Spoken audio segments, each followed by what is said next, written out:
What is good, y'all? SGGame, man. It's your boy SmooveGotGame back with another Pittsburgh Pirates rebuild video.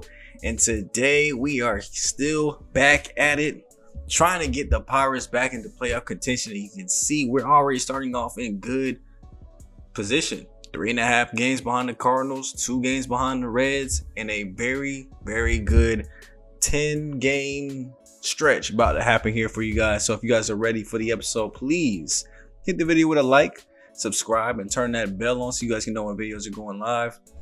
Posting a little bit less here of the MLB content as we're getting into football season, and Madden content is on the way shortly. So if you guys are enjoying the football, make sure you head over to that college football series that we have on Mondays and Fridays. Now back to that stretch that I was talking about. We have, of course, the Rockies here to finish off the 3-game set ending off in July, but we have the Phillies on the road for 4 games. Then we have the Cardinals on the road for 3. And then we come back home to face the Reds, having to see both the Cardinals and Reds again one more time after this to end the season. So we have 6 games against both teams. The Phillies are one of the top teams in the National League at 69-42, but that gives us plenty of chances to kind of come back from the 2 teams in our division too as well, to go ahead and still take the top spot. Remember, at one point we were last in the division, so we've come a long way.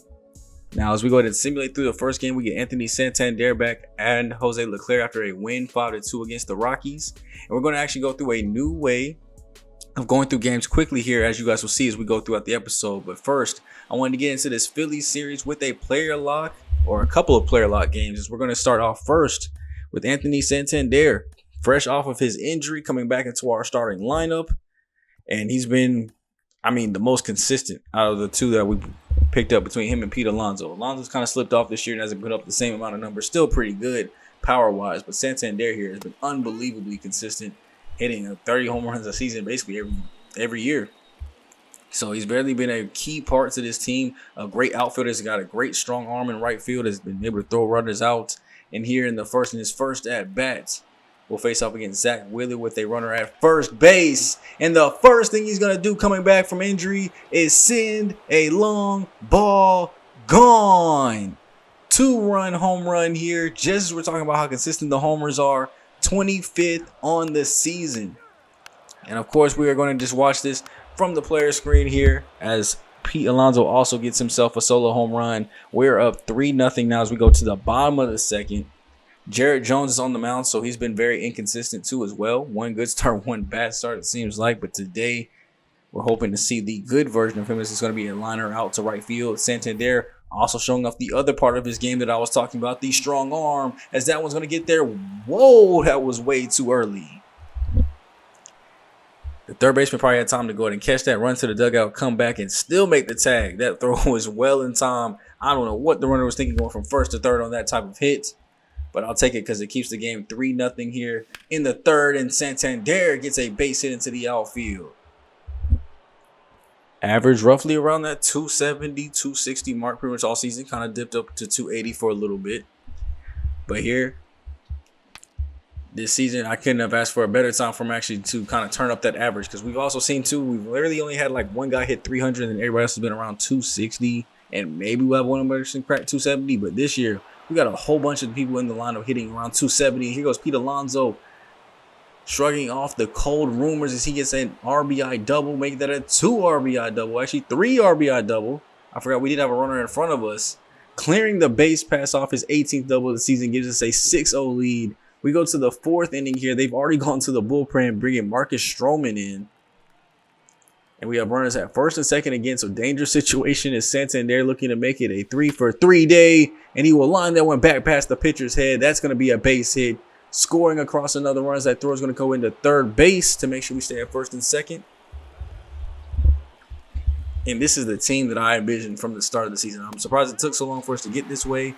But I thought I put together a really good offensive team. I feel like the pitching rotation only got better. And we're missing one of our best arms. And Tariq Skubal, who has been out for the whole season, and will continue to be out the whole season.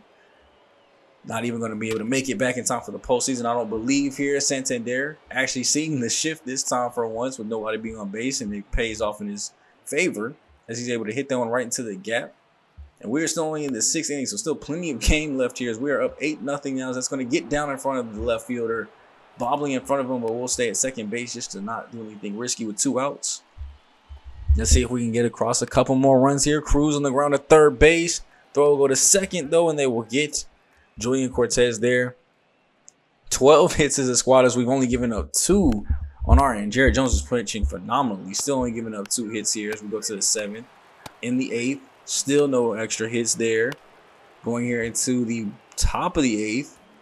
A walk, error, single gives us a 9-0 lead. Runners at first and second, no outs, and a 4-for-4 game for Anthony Santander. Looking to make it 5-for-5 against Orion Kirkering. I hope I said that last name right. If you're a Phillies fan, go ahead and correct me down below. But right now, we were looking to try to lift something off there, trying to go up in the zone. Infield fly roll, though, will come into effect on this pop-up. So won't have the 5-for-5 day, but still. Oh, there goes a 3-run home run. 12-0. Finally get a couple more hits there in the ninth, or the bottom of the 8th for themselves. We go to get a couple more runs here in the 9th, as we are now up 13-0. Santander is going to get one more at bat here. He does strike out on the upstairs heat, so not able to get another hit in. But Jared Jones closing out the complete game shutout here with a 13-0 victory. Only a 5-hit performance given up as the offense finally fully awakens here today. And this is what we want to see. The Phillies are one of the top teams in the NL. Very strong team from top to bottom. The rotation is good. We want to see ourselves have good offensive performances against playoff caliber teams. Now, of course, was it Zach Wheeler? Yeah. Is that one of their best arms? Probably not, but still, 14 hits as a squad is nothing to laugh at. Santander, 4 hits, 3 by O'Neal Cruz with 4 RBIs. Brian Reynolds had a 2-hit day with Pete Alonso as well. Alonso getting 4 RBIs for himself. Cruz hit 2 home runs in today's game, getting him into the 20 club. Alonso's 24th. Cruz is up to 75 RBIs now, which I think's got to be up there in the team lead, either him or Cruz. And then Alonso's up to 66. Santander's at 55. Reynolds at 59. So the top of the lineup is looking strong. But we did have to, I don't know if you guys noticed there, substitute Pete Crow Armstrong out for Garrett Mitchell, as Armstrong will be missing the next couple of days. So Mitchell will be getting the start, but we're not going to focus on him. We're going to focus on the guy that had 2 home runs last game, the team leading RBIs, and is actually hitting for over 300 for the first time in his career. That is O'Neal Cruz. Has had a good couple stretch of games here so far this season. Typically, he's around the 260, 250 range, and we're kind of lucky with that and just, settle for the home runs and defense. But here this season, he's actually putting the average together, getting the vision up a little bit. And I got to say, I love this new version of Cruz here as we're going to take off for second base. The slide in just under the tag there as he's able to go ahead and swipe second base, and then a chopper here over to third base. Throw will go over, and they will get the runner at first, though. So not able to score across on that one, but good little sequence there to put some pressure on them. And then Nestor Cortez Jr., who's been strong for us all season, gives up 2 back-to-back solo home runs, gives up another one in the following inning. And just that quick, it is 3-0 for the Phillies. So, of course, we knew this series wouldn't be easy. It's going to probably go back. But we're not even worried here at this point. We've seen that this team can blow out for a bunch of runs. Even here in the 6th inning, we're not that worried. Chopper on the ground goes to first. That's still 3 extra innings here that we have to go ahead and put up some more runs here. So another solo home run comes into Castro. We're going to bring in Jordan Hicks, who gives up a double. Error. Thankfully holds it to 4 there. There goes the offense. Right back. Single, double, 2-run home run. We're back to 3-4. Then they get another home run back on their own. So it's 5-3. By the time O'Neal Cruz comes up for his last at bat, or what could be his last bat of the day. So we're in the top of the 8th, facing off against Sir Anthony Dominguez. And we get that 4-pitch walk over to first, taking off for second base here. The first chance we get, chopper on the ground. That'll go into the outfield. It's going to go ahead and get it out to left field. Will we test it to home? We thought about it, but we'll come back. We'll throw one to the cutoff man, but we have runners at the corners here. And with 1 out, I'm not really sure where that other runner went to, but it'll be a chopper on the ground. We'll go ahead and score.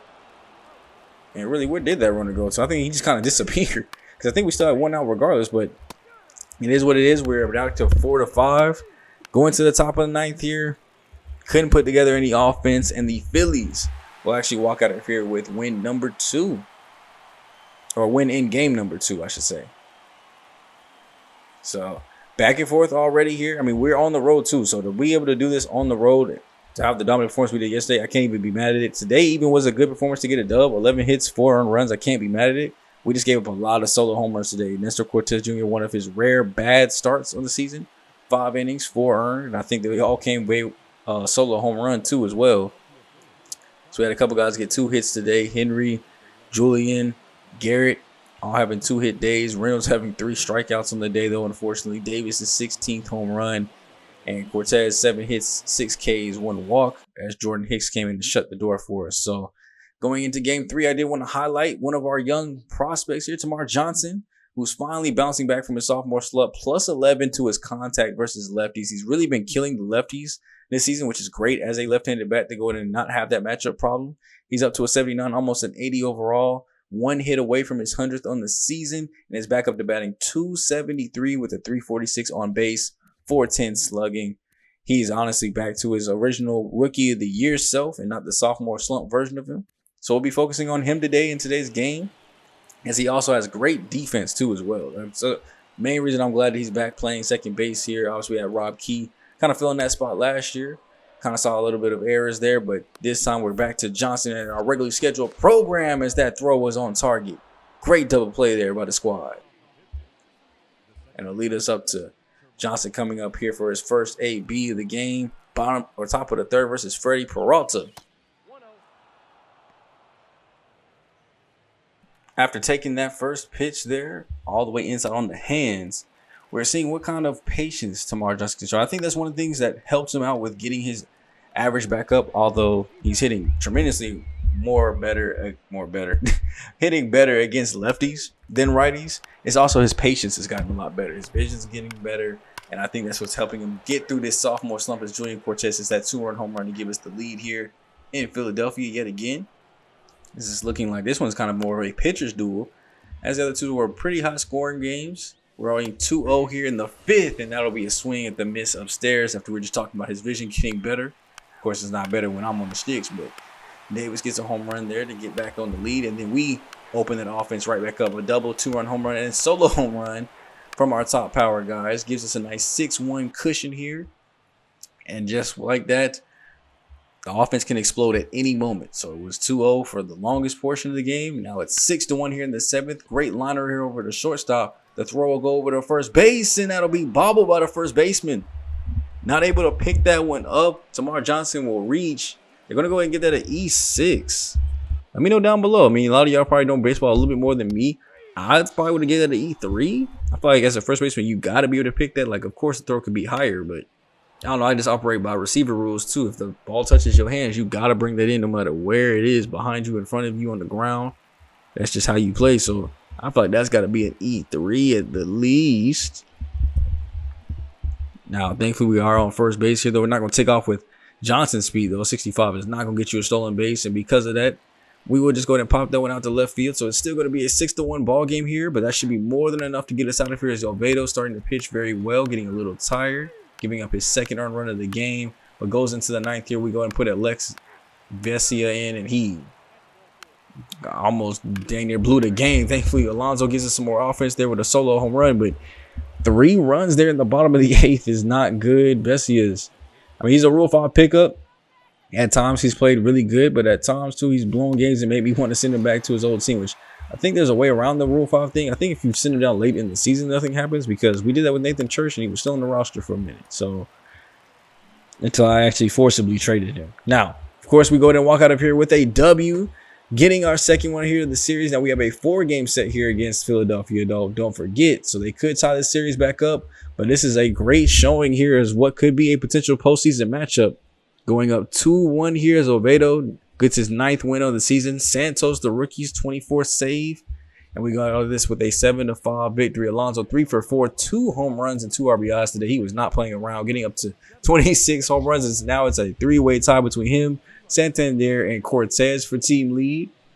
Cortez leading in RBIs, though, with 2 more, getting up to 78 on the season, as I'm sure Cruz is still a little bit behind as he went 0 for here today.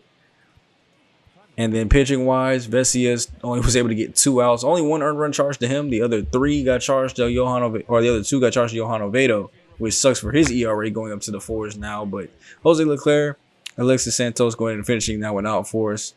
And that'll bring us back to a 64-52 record and getting us into game number 4 of this series, which Pete Crow Armstrong is going to go ahead and come back from his injury. But here, I do want to test out something a little bit different. Obviously, you have different ways to get into games. You have manage the full game, but you have this thing here called quick manage.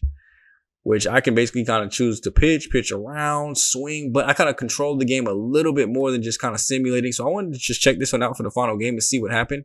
Here we're going to kind of quickly through the first innings. Of course, we're not looking to sub out our ace anywhere before 5 innings, but it is 2-1 now for Philadelphia. We'll start to slow it down a little bit here. It's Dustin May pitching okay. I mean, he's only giving up 2 runs, 4 hits, while we have 5 and only 1 run to show for it. But this is what I love about it. You can pitch to contact, pitch around. Now hitting, I mean, when we have too many options, it doesn't like tell you to take pitches, which is unfortunate, like look for a walk or something, but much more control on the pitching side. So if there's somebody gets on, I could easily go down to pitch to contact, get that ball on the ground, get a strikeout still. As Dustin May goes through 6 innings strong there, going giving up 2 earned, but he's starting to get a little tired.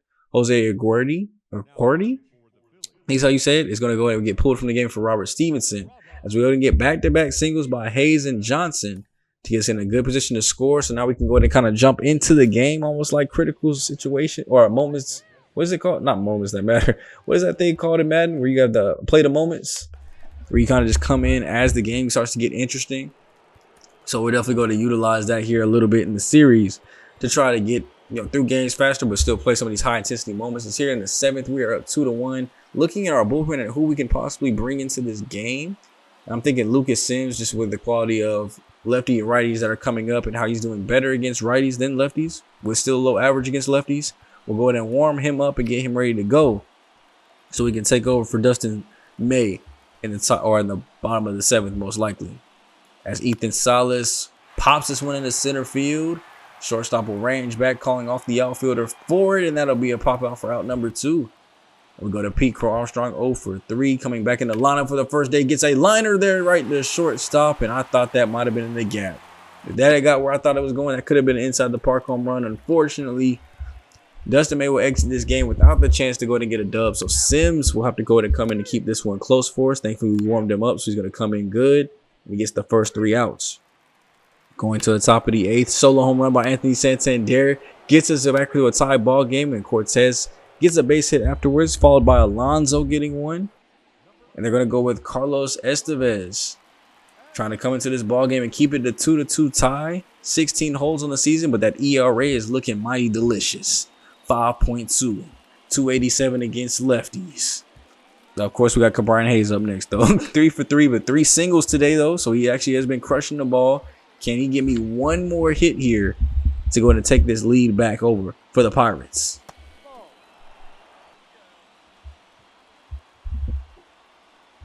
One of our former best players, man, always getting the gold gloves. He had like 2 or 3 to start out the series. So he's still a very good defensive third baseman. But the one thing that's been lacking is that bat around the 260, 270 range. And there he strikes out to go ahead and ruin a clutch moment. As we go here, bottom of the 8th, 2 back-to-back walks given up by Lucas Sims. We get a flyout by pitching to contact, another one, and then a fielder's choice. As we go here, top 9, we'll jump back into the ball game here, looking to take the lead and try to win this game. We're going to go in and get Alexis Santos up just in case, so we'll stretch and toss him. But Jonathan Loaiza, because Lucas Sims is most likely going to be tired for that 9th inning, and we'll probably have to go to a new reliever.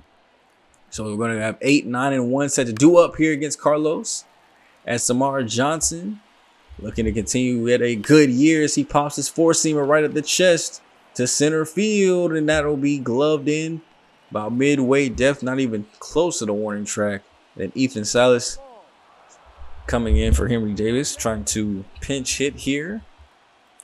Or not pinch hit, but trying to give him the day off as he flies this one deep to center field, going the opposite direction this time, but same result here. As Pete Armstrong, who is still 0 for 3 after that good lineup that he had last time, is going to line this one instead a little bit higher where nobody can reach it. That's going to get down in the gap. We're looking at 3, but we're going to have to settle with the stand-up double instead. And that's a 2-out double there from Pete Crow, his 16th of the season. And we're actually going to go into, I'm trying to substitute out, now go to the bullpen. Substitution here as David Snyder would be up, but I want to go with Brian Reynolds, the best hitter that's been on this team for the past 2 to 3 seasons, batting .307, 898 on his OPS, 60 RBIs. We could use another one here if possible. Now Carlos is starting to get tired here. He's in yellow as far as his energy goes. First thing he does, throw a 4-seamer right down the middle. That's exactly what we want to see, at least with no energy. I want to see these balls come right over the center of the plate. 12-6 gets fouled off. 0-2. Will be a four-seamer upstairs, still touching 96 somehow as he comes right back down with 97 heat. Evening up the count here. Gives me a 12-6 right in the zone. That's going to be a line to the right field. The dive will not be there. He tried to dive and grab it. It's going to be an RBI double. Pete probably could have scored from first if he needed to. But that is a clutch pinch hit double for Brian Reynolds. His 22nd of the season. 61st RBI. And if we look back on this, a nice line drive. He tried to dive for it last minute, but just out past his glove. And because of that, they're going to have to go to their bullpen and bring in Oran Curry to go ahead and try to stop the bleeding here. We got that runner at second base. Anthony Santander is going to be up to face him. And this is not going to be an easy task for Orion. However you say his name, is going to be a slurve over the middle of the plate, though. Left center field, and that ball will be gone. 2-run home run for Anthony Santander, taking the home run lead back for himself. His 27th or 28th, of the season. As it'll go ahead and be enough to give the Pirates their lead right back. It is 5-2. And you best believe Santos now can come in and close this game down. And that should go ahead and bring in Alexis Santos into the ball game. 24 of 28 of his save opportunities. ERA sub-2, which is what we like to see. Batting averages are in pretty good spots. Love to see those below the twos, but I'll take a 200 and 255. And right now we just need him to go ahead and shut down these last three batters, 2, 3, and 4 for the Phillies. And Trent Gresham will go ahead and fly this one out the Crow. Armstrong, who will set it underneath, make the catch and go ahead and come down with it. And then we'll have Trey Turner go ahead and come up next for the Phillies. 0 for 3 on the day. So, of course, we don't got to pitch him too carefully, but you know that speed can get active if this ball hits the ground. 2-0. Two-seamer upstairs. Not going to give to it. He's taking his first 3 pitches here, then chops this one around to Hayes. We need that throw to be quick. Throw goes down, and we got him. Good job by the former Gold Glover, going and making that thing work. And then Kyle Schwarber is going to be the last hope for the Phillies. Trying to make something happen, but he's 0 for 2 on the day. Not going to chase that fork ball low in the dirt. I do love the fork ball that Santos does have. It's an interesting pitch, something new that not nobody else has. It kind of makes him different. At the same time, it really works to get good outs for us as the four-seamer ends the ball game, though. And your Pirates take the series against the Phillies 3-1. If this was an actual playoff series, we'd be looking at an elimination game coming up. Or if this was the wild card round, we would have just won it. Well, actually, would have won it a long time ago. But you know what I'm saying. We could beat a playoff caliber team, y'all. We can do it. We have the offense. You see Santander, 2 homers today, 3 RBIs. We have the pitching staff to do it. We have the bullpen to do it. We just need to get into the postseason. And now this is going to be the most crucial set after finishing off a 3-3-1. 4 of our last 5 dubs to start off the month. We have a 6-game stretch against the 2 teams that are ahead of us. And now we're only a game behind the Cardinals as the Reds take over the top spot. And we're a game and a half behind them as they are 7-3 in their last 10. We are 8-2. And the Cardinals are 3-7. 4.5 over the Mets for that wildcard spot. So we're kind of pretty safely locked in there. But something that I had forgot to do, we're getting started in August, getting tied into the playoff race. I forgot to show you guys what our draft picks look like. So a pretty good class here. 4 guys rated at B's, 3 of them with blue potential here. No 90s this year around, but some very good prospects here. Luis Zamora, a second baseman who's coming in at a 71 overall already, B potential. Pretty good contacts here, great durability. The fielding is actually not too bad with good speed. So, somebody that could make an impact on the base pass as well. We got Alberto Malanca at third base. Doesn't play anywhere else, but B potential, 69 overall.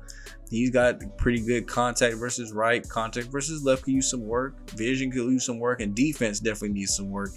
But he'll have time to develop all that down below so he can be up to an 82. Kenny Linzakov. He's coming in at a 75 overall, 72 on his potential, so already better than his potential. Defense is coming in at a pretty good rate. Speed is average. And he's got serviceable MLB level hitting. So we'll have to see if he is one of those players that can come straight to the league and dominate, or at least put up good numbers from the bench or stuff like that. So we'll get an invite to spring camp. Reliever Jesus Reyes, also 78 overall, higher than his potential. He's got great per nines. You see the hits, strikeouts, and walks are all up there. Home runs per nine is a little bit slacking. Pitching clutch is a little lax, but that velocity is great with the four-seam changeup, curveball, two-seamer mix. Definitely could be somebody that good to look in our bullpen as we go ahead and have that 74 potential. John Webb, 47 overall, 88 potential. Just needs time to develop as well. The rest of these guys underneath them, you see some of these guys have really bad areas. I mean, when you're starting out in the 40s, that's what it is. But 45 here with 78 potential for Julian. Peters, 44 overall, 89 potential as a reliever. And then Brian Montanez, 48 overall, 79 potential. So decent ceilings, but terrible starting points. As we go and look at the rest of the division, the Cubs get the first baseman of the future for themselves. 93 potential, 61 overall, coming in as a lefty. It's already going to come in. Very good contact hitter, very good clutch hitter. Vision is a little bit low, and defense is nowhere near MLB level, but they'll have time to get him ready. And then they have a reliever, Bill Couch, 89 potential, but 51 overall. The Reds, only player they got that's worth mentioning because their first round player was a bust. 65 potential is crazy, but 90 overall there. Saul Fairchild in center field, 53 overall, 890 potential. Has a long way to go. 30 vision. I don't know how we're going to get that up, or how they're going to get that up if that were me. The Brewers got a pretty good draft class here. You even got a 92 here in the second pick with 72 overall. Garrett Helm as a closer though, 92 potential, 72 overall. So he'll probably start in the minor leagues, but could be their closer of the future, depending on how he works out. 46 clutch, knows what he needs to work on. And then last but not least, we have the St. Louis Cardinals, who 3 blues is a pretty good draft at 91 with Russell Shannon, who we wanted. And then Cam Russo, 94 overall at third base. Not coming in ready at all with the 50 overall. But Russell Shannon here at second base, 63 overall. So kind of still less than what we were able to get out of a potential second base or shortstop player here. You know, he doesn't play shortstop, but great arm strength and good vision, discipline, and clutch, the VDC.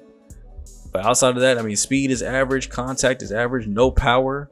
And he still needs to work his actual fielding ability and arm accuracy. So long way to go for him. But now we can look at some of the top players in the draft that we wanted. Brian Meadows ends up being a 99 overall potential player at 82 as well overall. Ready to go in and start crushing MLB level hitting, even with power. Great VDC. Defense just needs some work. Hank Friedenberg here, he's got serviceable defense, great contact. Needs to work on the VDC a little bit. No power, but he's also a potential player. You got Andres Alvarez, who we wanted, 85 overall, B potential player. Got great contact, even better power versus lefty at 74 and 75 vision, so he'd be killing the lefties. Pablo Santo, B potential, 63 overall, great contact, good VDC already. And then another 99 overall who wasn't on our board, but I did want to look and see if there was another one. 80 overall right now. The Athletics got their next guy, man. So 2 99 overall potentials. I don't know how often you will see that happen in the draft class, but we just saw it happen here first. As we go ahead and jump into the Cardinal series with more of this quick game manager. I wanted to go ahead and do this for the 2 series, since we have 2 series to really kind of get into here, because we don't know who's more important, the Pirates or the Reds to go ahead and get rid of. So I said Pirates or Reds. The Cardinals or Reds to go ahead and get rid of. Now, we'll go ahead and start off with the Cardinal series. As we can see, we are already up 2-0. And like I said, the one thing I like about this, you can go through the game kind of slowly but quickly at the same time. You control whether a player, basically on offense, you're just swinging all the time. Pitching, though, you get to kind of control how you pitch to guys. If you want to go around somebody, pitch to contact, or just pitch normal. And that actually does have an effect on kind of what happens. And you guys will see me utilize those features here throughout the game. But here in the 5th, we explode for 4 runs as we're up now 8-2 off the Cardinals. Paul Skeens just has to not mess this up. And we should be able to walk out of here game 1 with a very big victory as we go to get another RBI single there to go up 9. Leadoff walk there doesn't result in anything for them. Here in the 7th, get another back-to-back doubles. There's Peguero and Davis. Give us our 10th run of the game. Paul still in here, starting to get near orange on his depth here. We're going to pitch to contact to get out of that 7th inning. And I would love for him to go deep into this game and not have to dig into the bullpen with such a big lead, but we'll have to see if it starts to evaporate here with him being in orange. Let's go ahead and pitch him just a little bit longer, see if he gives up a hit at all. Strikeout, ground out, solo home run by Norman to give up the 3rd one of the game. We're going to pitch to contact. We'll probably replace him for the 9th, but they're going to their bullpen as well. We get a single, double play, and now we got back-to-back singles going in and getting us another run. That's 5 straight singles. Going to give me a double too as well. 15 runs now, 20 hits as a squad. Paul, can you go ahead and finish this off for me? Get the complete game, just giving up 3 earned runs. Can you do it? Pitch to contact, gives up a double. All right, yeah, it's time to go ahead and get him up out of here. We're going to go to our bullpen. We just go ahead and put Jonathan Loaiza in, who hasn't gotten in much this season. Let's go ahead and finish this one out. And of course, he gives up a 2-earned home run immediately. Thankfully, though, we have, about, what would you call it, percentage-wise? 300% of their runs. 2 runs there in the bottom half, but a 15-5 dominating victory here. I cannot believe we were able to actually pull that one off. 20 hits as a squad, 3 for Brian Reynolds, Julian Cortez, Pete Gonzalez, Lee Oliver Peguero coming off the bench getting 3. David Snyder, 3 RBIs, only 1 hit. 2 hits for Anthony Santander. Patrick Robert coming off the bench getting 2 RBIs. Henry Davis, 2 hits, 3 RBIs. Santander and Davis, the ones getting homers in here's today's game. And we jump into game 2 against Casey Mize now, trying to keep the top offense here as we just dropped 20 hits yesterday. Do the bats have it in them to do it again? And a 2-run home run by Pete Alonso tells me yes, we do. Now, of course, Jared Jones is, of course, due for a bad start too, so we have to keep eyes on the pitching to make sure that he doesn't just go overboard. But I like the way that you can choose to walk somebody, which I wonder what's different from just walk batter and the pitching around. I guess maybe walk batter would just be pitch intentionally, but pitching around, just make sure you don't throw anything down the middle. Now, as you can see here, rough ending though, as Brendan Donovan hits a 3-run home run to kind of get it started, and they're still not done as they drop a 5-piece on us in the 3rd. And this is why Jared Jones be making me angry. He has the higher potential, or at least had the higher potential than Paul Scenes, and he's pitching worse. I actually had higher hopes for him than Paul. You know, in real life, I think Paul's actually doing way better. But here today, he's giving up 6 runs here early, and we'll have to see how much we can squeeze out of him before I have to go into my bullpen. Starting to calm down as he put up a goose egg in the 4th. In the 5th. Looks like he gives up another one, but that probably might be where his day is done. Can we get some offense finally, please? As we are now down only 6-3, though. We're able to get a little bit here. There's another run comes across at 6-4.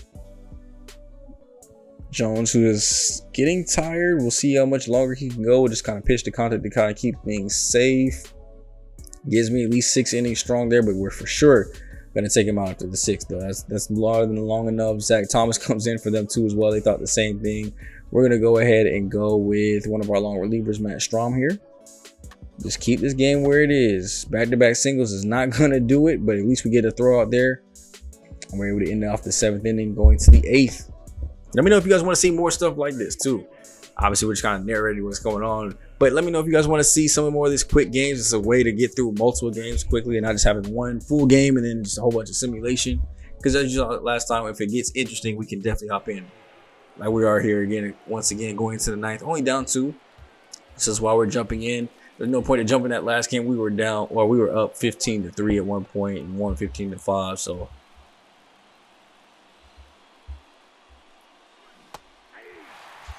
it's not a great start there. TJ Tone coming in as one of the top closers in the National League. Gets a strikeout to go ahead and start off the inning here. And then we have Cabrian Hayes up right after him with a full count. Tamar Johnson on the on-deck circle waiting up as that sinker will be low and popped in the shallow center field. Not really much room to run. And then Johnson with a 2-2 count. Can he keep our 2-out Rally League alive? As that one's going to go to left field and it will be gloved in. And your Cardinals will go ahead and take game number 2. Knocking off the Pirates here, evening the series up. And if I remember the standings correctly, we're game behind them. So the first game 1 would have put us in a tie.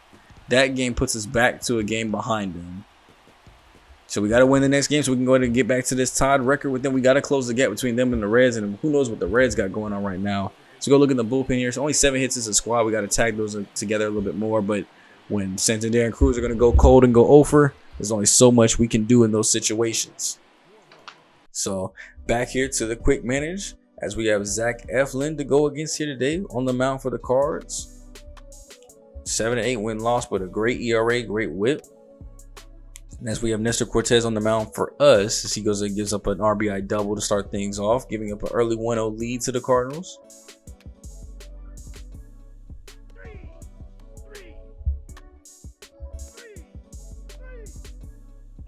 There goes a run scoring opportunity finally. Bases juice, and of course we wasted there with a flyouts.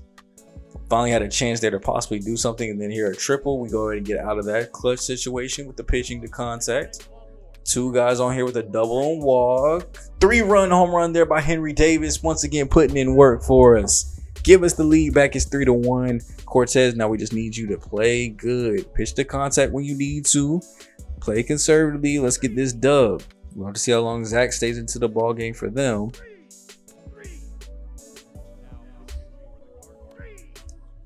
Looks like they're going to the bullpen, bringing in Yancey. Still 3-1 ball game here. Late, going top of the 7th here.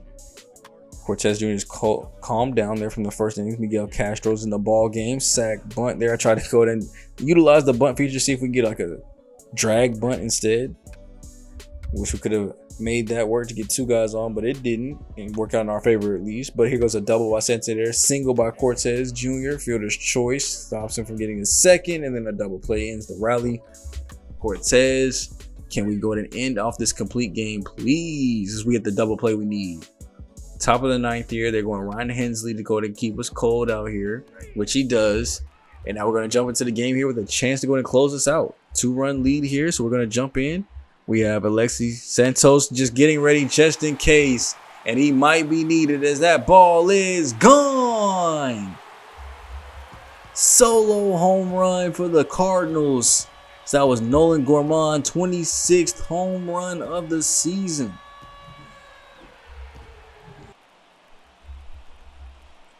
I don't know how we allowed that to be given up.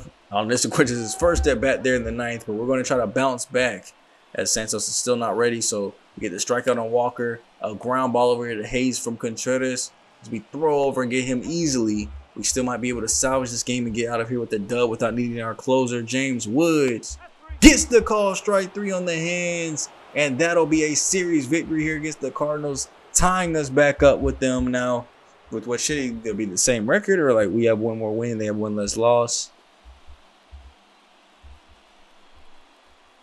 That'll be a great performance there from Cortez, getting the complete game shutout, 10 Ks here today. 7 hits as a squad, so not very good hitting wise, but very efficient. And as you can see here, we are now tied with the Cardinals, as we are both 1 game back behind the Reds, who are 7-3 in their last 10. We're still 8-2. We are now 2nd place behind the Phillies. It looks like about 3.5 games behind them for that first wild card spot. And we're going to go through this game a little bit faster, and I instantly regret it. As I push triangle, we immediately go down 4-0 here to the Reds. This is obviously going to be a different game, but then we bounce back and score 6. So maybe not. Let me slow down. Let me not go inning by inning here, because apparently both offenses feel like going off today. As Snyder gets another RBI here, scoring Cortez from 2nd. Solo home run by Stevenson. As this ball game is already 7-5, they're already in the bullpen with Graham Ashcraft coming in. And we get a 2-run home run there from O'Neal Cruz. Single from Cortez and walk. Single from Snyder gives and scores him around. And we almost batted around that inning as we scored 3 more. It is 10-5 Pirates. We'll have a lot of backups in the game too. You see Snyder's in there. If we went in and simulate through that one quickly, got another 3 runs. So we apparently got to stop doing that so quick. Snyder's in. Salas is in. It is a 5-13 ball game with Johan Oviedo. We're going to go ahead and go to our bullpen and go ahead and take our closer out, bringing Jordan Hicks to close this one out for us, as this should be a nice, easy dub here. Of course, I say before giving him a solo under the steer, it's now at the 6-13. And let me know how often you guys use this feature too. Like when you guys are doing your franchises, do you guys like watching from this menu here where you get to just kind of control everything? I remember when it still took you at least into the ball game. Like I'm still at the main menu screen technically. Like you still in the game, still heard the crowd and everything in the background, but no. Here we just get to see this 13-6 butt whooping that we just put on him, as Cortez was player of the game, 3 for 5, 3 runs, 3 RBIs on a home run coming out of that ball game. So he's really all over the place there for us, coming around to score off of every hit. And Reynolds gets a homer. Cruz gets a homer. Reynolds 3 more RBIs. Cruz 2. And then we go ahead and come in here to game number 2. Dustin May has been kind of unlucky with his starts recently, not giving up too many runs, but it also would just be seeming to be the games where we don't have a lot of run support. So here we're going to kind of go through these quickly through the first 5. And it's already 1-0. We give up 2 there in the top half. And it's 2-1 here as we go to the 7th. Dustin May still in the game, starting to get a little bit tired, but he's able to get out of that top half. We go to the bottom. They're going to their bullpen, bringing in Ian Gibbett. And it looks like here we're going to go to our bullpen too as well. Let's see, bring in Strom, because this could just be a situation here where he just gets the 8th and 9th, and he gives up a home run here to make it 3-1. Now we need a little bit more offense from our sides. We got Fernando Cruz coming in to set things up for their closer in the bottom of the 9th. So he gets the double play that he needs to get us out of there. So we'll go bottom 9 here. Chance to win the game to bring in their closer, Tanner Scott. At least interim closer, I guess. 5 saves, 8 opportunities. Hasn't been in too much, but a .98 ERA definitely could make a case for being in this spot. It's 6, 7, and 8, like it seems like it always is. As Alonso swings at the upstairs heats. Now able to make that one shake. 1-2, swinging through the slider downstairs.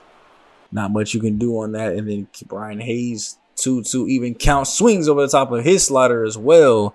So we just can't seem to hit that low slider at the knees. Johnson, first pitch he sees is a slider left up at the chest. So we can't hit it at the knees, but if you put it up there by the throat, no diddy, we gonna hit it. Davis. Chance to keep the game alive as they tying run at the plate. Chops the sinker on the ground right over the second base. The throw will go over and it will be in time. And the Reds take game number 2 here, just like the Cardinals series. We win 1 by a huge amount. Lose game 2 thanks to the offense going cold. So we'll see if the offense bounces back here in game 3 to really match what happened. 5 hits as a squad. We got to do better. A lot of offers here, especially because Brian Hayes had 2 of the 5 hits. So a lot of offers going on, but it'll be up to Paul Skeens, who's coming off of actually not being fully rested somehow. I don't know how that happened. I guess maybe worked him a little too hard in his last start and wasn't able to get fully recovered. So we'll be going through this pretty quick as they go to get another run there in the 4th. We'll slow things down as Skeens is already tired. Trying to at least get him a 5th inning here as he gives up a base hit that gives up 2 runs across. And yeah, he's not going to be able to make it out of the 5th inning. We're bringing Jordan Hicks in as he goes and gets a fielder choice for us to keep another run from scoring. And now we've got to go ahead and score 3 off Hunter Green here if possible. But Jordan Hicks is going to be the one to go ahead and finish things off. Down out of his son, Jordan Hicks, by accident. That is my fault, Jordan. I did not mean to do that. Bases juiced here, no outs. We gotta hope for some luck here. Pop out, walk, scores another run. Sack bunt, scores another run, and it's 5-0. Now for the Reds, and the offense is just cold. 7 hits, but we haven't gotten a single thing across on like down. As they're going to get another RBI single to bring home another run. Going to the bottom of the 8th, it is 6-0 here for them. We're not able to get a run there still. We'll be down to our final 3 outs here against Barney Walk. As they went to their bullpen, and he goes in and collects the last 3 outs. Hunter Green goes in and gets the 7-inning start there, 10 Ks, 7 hits given up. We actually lose our first series in a while here, as the Reds were just able to go ahead and take care of business, man. Only 8 hits as a squad, 2 from Reynolds and Davis. But another game where Santander and Cortez go 0-for together. Seems like anytime these 2 boys go 0-for, it's not good for us. As we go ahead and simulate through the next couple of series here, a little bit less meaningless as we win the series against the White Sox, 2-1. We have a series here with Boston as we win the first, lose the second. Come here to game 3, lose it 5-4, lose game 4, or lose game 1 to the Cubs, game 2 to the Cubs, win game 3, and come back here in game 4 down 8-9. Ethan will go ahead and make something shake. I don't know what it was, but we get the dub 11-9. So a 4-game losing streak there is very unfortunate when we're in this kind of a playoff hunt. But we come back and tie the series with the Cubs after losing the series with Boston, back-to-back series losses. And we're only a game out behind the Reds, who are starting to cool down as well. They're 4-6 in their last 10. We're 5-5. The Cardinals are still 5-5 behind us. A full game back. Or actually, they're tied with us at a game back behind the Reds, which will lead us into the next episode where we have to face off against both teams yet again. The Reds on the road this time, the Cardinals at home. And we have the Rangers too as well, but the rest of the month of August or September should be a breeze. We have a lot of lightweight teams there in the September month with, Oakland, Kansas City, the Brewers, the Cubs. So a lot of easy teams there to finish out the season. We might be just barely able to squeak out this first place win in the division. But it's going to come down to the wire, so make sure you guys tune in for the next episode if you guys want to see it. Leave a like, comment, and subscribe on the video if you guys are enjoying the content and want more MLB to keep coming through. And we're almost ready for our next postseason run. Also, leave down below who you think should be the September call-ups. I know we haven't looked too much at the minor leagues, but I'm thinking about maybe like Herbert Bill, maybe coming back up, or Rob Key, for example, and then getting a bullpen arm to come up too. So I hope you guys are enjoying the videos and the content. It's me, boy SGG, aka the King of Games, aka GM Smooth. And I'll catch you guys in the next video, man. I'm going for the day. Later.